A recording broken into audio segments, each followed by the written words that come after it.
Africa has the second largest population in the world, but only accounts for 3% of global air traffic. This is, however, set to change as the continent strives to form more trade linkages, creating more demand for air travel, especially among business people. It is this new market that African airlines will be looking to transform their dwindling fortunes.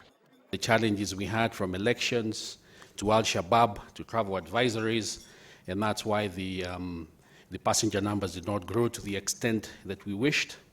And why the main problem, the main difficulty we encountered during the year was because of fuel. Other challenges facing Pan-African Airlines include an interoperational environment not conducive for carriers across the continent, driven by stalled market liberalization. This has seen African governments tend to protect their national carriers and thus refuse to deregulate the industry, often leading to heavy passenger, taxi and fuel charges. This, coupled with increased competition, especially from Middle Eastern airlines, whose governments nurture the industry through fuel subsidies, is making aviation in Africa too turbulent to be profitable. They realize that air transport results in huge benefits for their economies in terms of tourism, in terms of hotel bookings, in terms of trade, in terms of movement of people. So the government's come up with a policy which is very conducive for the development of the air transport system.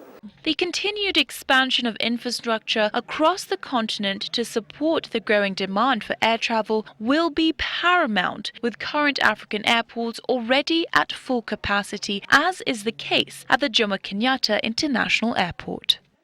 The African Airlines Association are lobbying governments to reduce industry costs, such as the cost of the taxes, the fees, the charges on fuel and passengers, and we've been having some successes. The aviation industry as a whole, in particular the African aviation industry, is facing several challenges. Now the question is how African airlines will manage the higher operating costs while exploiting potential markets.